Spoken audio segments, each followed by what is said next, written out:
The Garden of Suns was the most peaceful place aboard the Imperial starship Verithrax. Floating flowers glowed softly in the air, and the warm lights above mimicked a gentle sunrise. The air smelled like sweet fruit and ancient trees. Queen Zalara walked slowly among the blossoms, her long silver robe trailing behind her like a river of starlight. Her guards stood quietly at a distance. She didn't need protection here. This garden was her sanctuary, a place where even the weight of an empire felt lighter. Among the guards was a young human named Eli Mercer. He was new, just a cultural exchange soldier assigned to the royal rotation. Tall and quiet, with kind eyes and a careful nature, Eli didn't talk much. He mostly listened, watched, and noticed what others didn't. As Queen Zalara paused near a cluster of floating red orchids, her hand trembled. Eli noticed it right away. Then, without warning, the queen gasped. Her breath caught in her throat, and her body folded slowly like falling silk. She collapsed to the soft grass beneath her. "Majesty," cried one of her attendants, rushing forward. The garden alarms flared. Lights flashed. Medical drones swooped in. Royal physicians arrived within moments, scanning her body with glowing tools and panicked whispers. Guards closed in, forming a circle. Eli stepped back, heart pounding. He wasn't allowed near the queen, but something about her face just before she fell stayed with him. Her eyes, those ancient violet eyes, were wide with fear, but also something else. It wasn't pain. It was like she was trying to tell someone something. He couldn't shake the feeling. The doctors lifted her gently, moved her to the medical wing. Whispers traveled through the halls of the ship like wind through tall grass. No one had ever seen Queen Zalara like this. She had ruled for over 200 years, calm and wise. Some even said she could control her heartbeat through meditation, yet now she lay unconscious. No signs of poison, no wounds, no illness they could find. The lead physician looked, confused and worried. "Her heart is failing," he said to the royal advisors, "but not like ours. It's confused, like it doesn't know what to do." The High Council held emergency meetings. There were arguments, theories, fear. Some blamed a psychic virus. Others feared human involvement, though no one had evidence. Cultural emotions ran high. The queen was more than a leader. She was the symbol of unity between species. Her fall was shaking the empire. Eli stayed quiet, but his mind was racing. He thought back to that moment again, the way she had looked at him, not at the doctors, not at her guards, at him. Why? That night, Eli walked past the garden again. It was sealed now, guarded and still. But something felt strange. Low hum echoed from inside, soft and steady, like a broken melody. No one else seemed to notice it. He pressed his hand against the garden door. The metal was warm. It's not normal. Eli frowned. Back in his bunk, he looked at the small journal he kept, a habit from Earth. He wrote down everything he saw. The queen's expression, the hum in the garden, the soft shimmer in the air right before she fell, and the strange, sad feeling he couldn't name. He didn't know what was wrong yet. Yet in his heart, he felt one thing clearly. This wasn't just a medical problem. Something else was hurting her, something deeper. And somehow he was meant to find out what.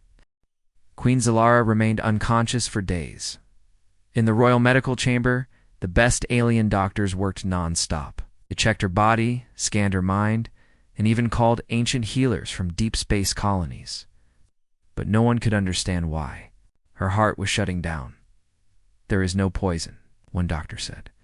"No sign of infection," another added. Her heart was not damaged, but it was weak. It beat like it had lost its purpose. The Tirati High Council, made of wise and proud alien leaders, grew more nervous each day. They held secret meetings and whispered behind closed doors. The queen had ruled for generations. Her wisdom had ended wars and united stars. If she died, the whole empire might fall into chaos. Some council members pointed fingers. A psychic weapon, one asked. A secret attack? Another wondered. Then came the harder question. Was it the humans? There was silence. The Tirati respected humans, but they didn't trust them fully.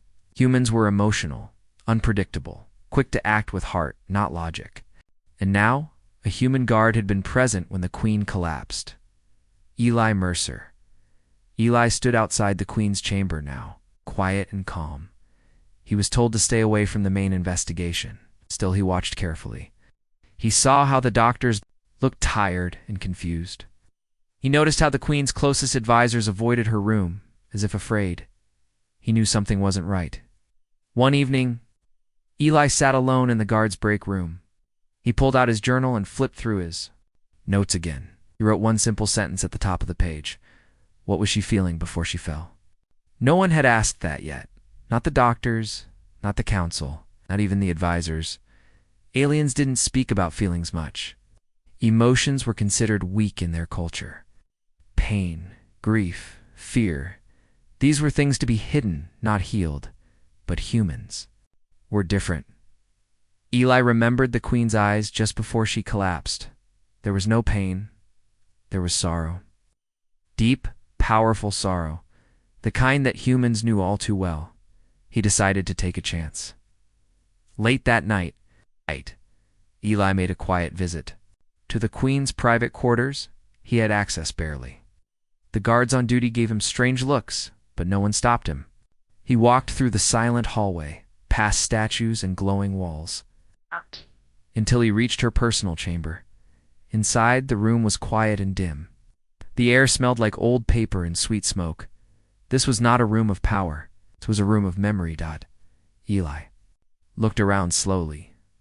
There were paintings on the wall, starscapes. Old cities, a baby cradled in alien arms. On a shelf sat books, not Tarati books. Human books. He stepped closer and gently touched one. The pages were worn. A small drawing was stuck between two chapters. A picture of a child with dark hair and bright eyes. Beside it, he found a music box. He turned the handle slowly. Soft human lullaby music filled the air. The tune was sweet. Something in it tugged at Eli's chest. Then he saw the necklace. A simple silver chain with a charm, a tiny earth flower. It was something no Tarati would ever wear. And yet here it was, next to the queen's resting place. Eli felt a chill. This wasn't just curiosity. The queen loved someone human, and even raised someone. And now, they were gone. He turned off the music box. Heart heavy. This wasn't a heart attack. It was a heartbreak. A deep, hidden grief that no alien doctor could understand because it wasn't in the blood. It was in the soul. Eli stepped out of the chamber quietly for the first time. He didn't feel like just a guard. He felt like the only one who might be able to help her heal. The next morning, Eli couldn't stop thinking about what he had seen in the queen's private room. The music, his box, the human necklace, the picture of the child. None of it made sense, lest the queen had loved someone from Earth. But who? Was it a secret? And most of all, why didn't anyone else seem to know? Eli knew he was just a guard, small part of a very large empire. He had no power, no special rank. But deep inside, he felt something pulling him forward. Like a quiet voice whispering, "You're meant to find the truth." He went back to the queen's chamber in the medical wing. The room was quiet. Machines blinked softly. Her breathing was slow, steady, but her skin looked pale, her body still. The mighty queen of the Tarati looked like a sleeping ghost. Eli stood beside her and spoke softly. "Your Majesty," he said, "I don't know if you can hear me, but I think you're not sick. You're hurting." He paused, feeling strange. I saw the photo, the music, the flower charm. They were human things, special things. Her hand didn't move. But for a second, he thought he saw her eyelid flicker. "I'm going to find out what happened," he said gently. "I think someone you loved is gone. I think that's what's breaking your heart." He turned to leave, but as he walked away, a soft beep came from the monitor beside her bed. Her heart rate, which had been low and flat for days, rose. Slightly, a small rise, a small spark. Eli's breath caught. It was like something inside her had responded. That day, Eli tried to learn more. He asked quiet questions in the mess hall. He spoke to low-level staff who worked near the Queen's quarters. Most of them said the same thing. The Queen used to smile more a few cycles ago. She spent a lot of time in the garden before. She stopped visiting it. She would sometimes hum strange little songs we didn't recognize. One nurse, an older alien named Tila, looked at Eli for a long time after he asked his question. Then, she pulled him aside. "You're the only one who's asked about her feelings," she said. Eli blinked. "Why? Because here," Tila said softly, "feelings are seen as dangerous, especially for a ruler. But the Queen, it was different. She used to talk to me about dreams, about stars, once about a child." Eli's heart skipped. "A child?" Tila nodded. She never said much, just that it was during a rescue mission. "A human child," she said. "She is my joy hidden." In shadows, Eli knew what that meant. The Queen had adopted a human girl, loved her, raised her, and lost her. "Do you know what happened to her?" Eli asked. Tella looked away. There was an accident, a shuttle malfunction. No one was supposed to know. The council ordered silence. They feared it would weaken her image. Eli felt cold. The Queen wasn't allowed to grieve. Her pain was buried to protect power, and now it was killing her. He returned to his quarters and opened his journal again. This time, he didn't just WRITE notes. He wrote a promise. "I will help her feel again. I will not let her heart die in silence." Because humans knew something many species didn't. You can survive a broken bone, but you can't survive a broken heart alone. The next morning, Eli sat alone in the ship's garden, thinking deeply. The same garden where Queen Zalara had collapsed now felt cold and empty. The flowers still floated, and the sunlight still glowed above, but something important was missing her. Presence. Eli gently opened his small notebook and stared at his last line. "You can't survive a broken heart alone." He knew that was the truth. Queen Zalara was not sick. She was suffering from grief. Grief so deep, so hidden, that even the greatest alien doctors could not see it. Yes. But Eli saw it because humans understood how pain lived in the heart, not just in the body. He made a decision. He would not wait for permission. He would help her in his own way. That evening, Eli visited the Queen's room again. The guards didn't question him now. Some of them had noticed the same thing the Queen's. Vitals improved slightly after his last visit. He entered the room quietly. The soft hum of the machines continued. The Queen still lay still, her silver hair spread across the pillow like moonlight. Eli carried a small bag with him. From it, he pulled out a few items: a folded poem, a smooth river stone, and a tiny music device. Each item meant something on Earth. The poem was about healing. The stone was from a river in his hometown, where people threw them in as a symbol of letting go. The music device played soft lullaby songs of comfort, like the one the Queen had kept in her chamber. He placed the items on a table near her. Bed then sat beside her. He read the poem aloud in a gentle voice. "Even when the stars go dark, the heart remembers the light. Even when the road is broken, love walks beside the night." Eyes watching her. There's no movement. But the air in the room felt warmer. "I don't know what your daughter meant to you," Eli whispered. "But I know what it means to lose someone you love. And I know you're not weak for feeling that pain." No one else had spoken to her like that. Not the doctors, not the council, not even her closest advisors. Because the Empire had forgotten one simple truth. Even a queen needs space to cry. The Terati believed strength meant silence. That emotions were dangerous, messy, and best hidden. But Eli believed the opposite. He believed healing began when you allowed the pain to be seen. Over the next few days, Eli returned again and again. Each time he brought something smaller. Story, a flower, a memory from Earth. He would talk to the Queen like she was listening. Sometimes he played soft music. Sometimes he just sat in silence, and little by little, the machines began to show change. Her heart rate rose. Her brain activity flickered. One day, when Eli began reading a children's story about stars and wishes, the Queen's fingers twitched ever so slightly. Stopped, staring. Then he smiled. You heard that, didn't you? He whispered. The doctors couldn't explain it. They still tried new scans, more tests. But nothing they did worked like Eli's simple gifts and gentle words. Soon, even some of the staff began to wonder. Was it the human who was reaching her? Eli didn't care what they said. He only cared about the promise he made too. Not let her heart break in silence. Because in a galaxy full of rules, politics, and pride, Eli brought something rare: human compassion. And slowly, that compassion was lighting a spark inside a fading queen. Eli Mercer had never thought he'd become anything more than a quiet guard in a shiny uniform. But now, each time he stepped into the queen's chamber, he felt like something more: a bridge between worlds. A whisper of hope in a place drowning. In silence, the queen still hadn't woken, but her signs were changing. Her heartbeat was stronger, her breathing steadier. The cold emptiness that once filled the room was slowly being replaced with a soft presence, like a candle beginning to flicker again after nearly burning out, and all Eli had done was bring kindness that day. He brought a small paper lantern with him. It was a tradition from Earth away to honor someone who had passed away. People would light the lantern, whisper a name or memory, and send it into the sky. Hoping their message reached the stars, he set the lantern on the table beside her and spoke gently. "This is for Lyra," he said. "I don't know her full story, but I know she was loved, and I know she's missed." He lit the lantern and watched it glow.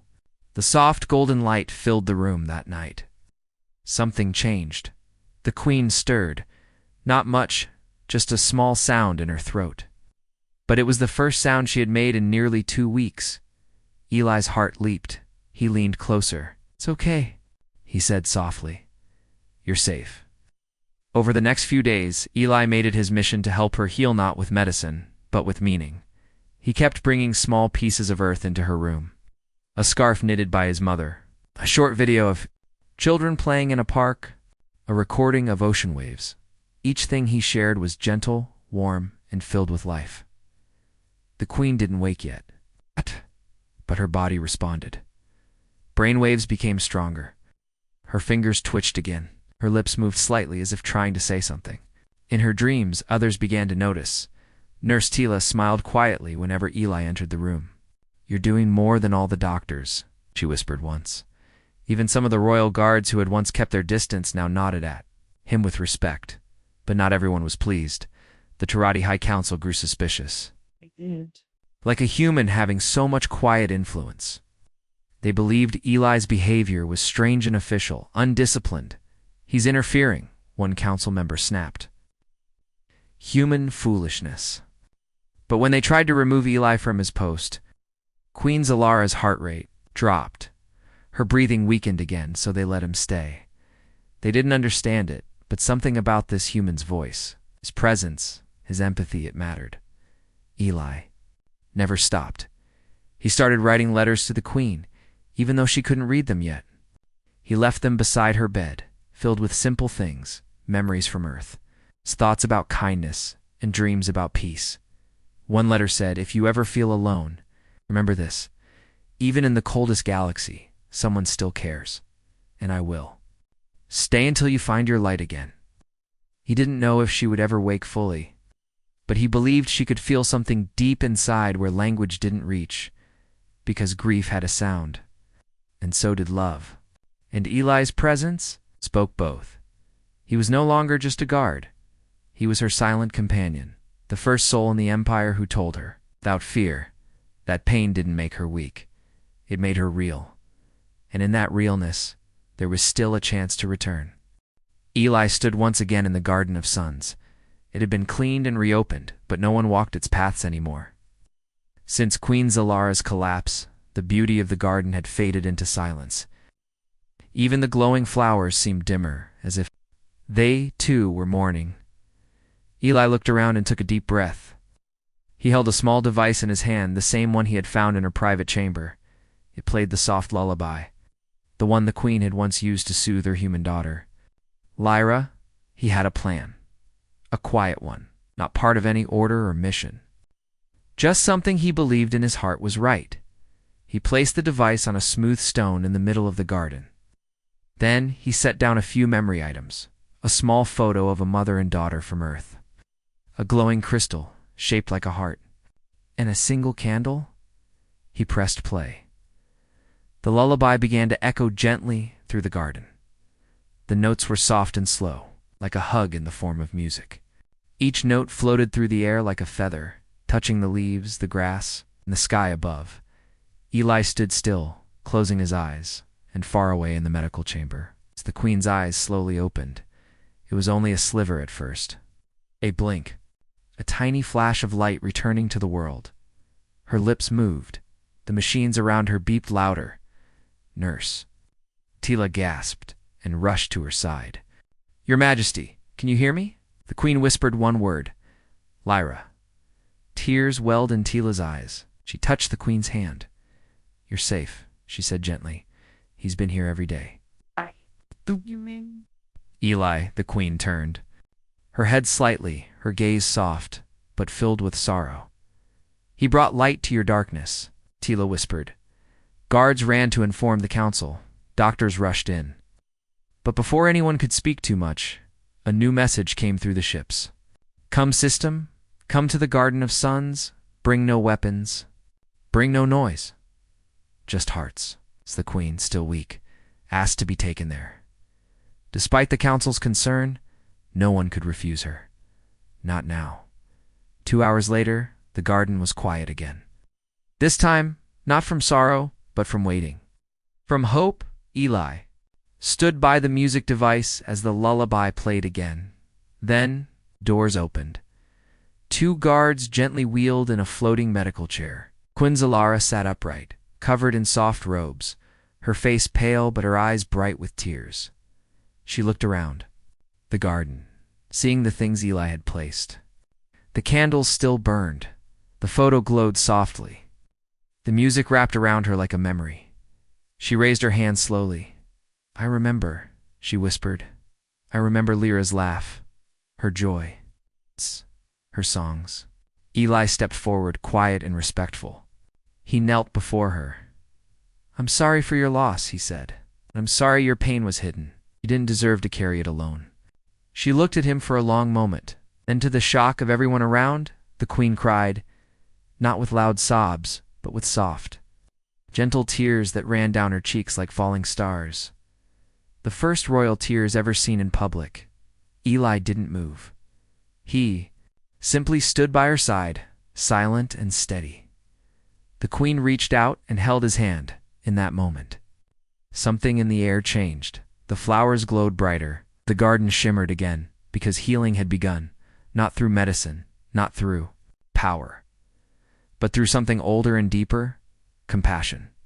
The day after Queen Zalara cried in the Garden of Suns, the entire starship felt different. For the first time in many years, the Tirati Empire had witnessed something they had forgotten. True emotion. No weapons were raised. No grand speeches were given. Yet that quiet moment between a grieving queen and a human guard touched more hearts than any war victory ever had. News spread quickly across the galaxy. Some alien leaders were shocked. Others were confused. But many felt something stir inside them, a strange warmth, like the memory of something they had long buried. The Queen spent the next few days recovering slowly. She ate again. She spoke in short sentences. Most importantly, she asked to speak with the High Council. When the council gathered, they expected orders, warnings, or political rules. Instead, Queen Zalara looked at them with calm eyes and said, "We have forgotten how to grieve. In forgetting, we nearly lost everything." There was silence in the room. "I loved a human child," she said. "Her name was Lyra. She brought joy into my life, not as a symbol of politics, but as a daughter. When I lost her, I was told to hide my pain, to keep it locked inside. But that silence broke me." She looked around the table, her voice clear, but soft. "A human guard gave me back my strength. Not with medicine or machines, but with kindness. He gave me permission to feel. And because of him, I live." The council members lowered their eyes in quiet shame. Eli stood at the edge of the room. not saying a word. He didn't need to. His actions had already spoken louder than any title or rank ever could. Later that week, announcement. She declared a new day on the Tarati calendar, the Day of Light, to honor all lives lost across galaxies, and to remind every species that pain should never be hidden. On that day, across thousands of planets, people lit candles. They shared stories. They allowed themselves to feel grief, to cry, to remember. It became one of the most respected traditions in the galaxy. Eli Mercer was given the title of Cultural Empathy Advisor, a position that had never existed before. His job was not to fight or guard, but to listen, to help species understand one another on a heart level. He accepted quietly. With a small smile, years later, he still visited the Garden of Suns, sometimes alone, sometimes with children who wanted to learn Earth traditions. He told them about Queen Zalara, about Lyra, about the power of one small act of kindness. The garden had changed too. In the middle now stood a tall tree with silver leaves. It had been planted by the queen herself. At its base, a plaque read, "For Lyra, who taught us to feel," and for Eli, who reminded us how. One day, as Eli sat beneath that tree, the queen joined him. She was older now, but her presence was still strong and gentle. "You changed everything," she said. Eli shook his head. "No, Your Majesty. You just needed someone to remind you that it's okay to feel." She smiled. "Then I'm glad that someone was human." They sat in silence for a while, watching the petals fall like stardust in a galaxy filled with machines. Battles and silent rulers, one simple truth remained. It wasn't power that saved a queen, it was compassion, a lullaby, and a human heart that refused to give up.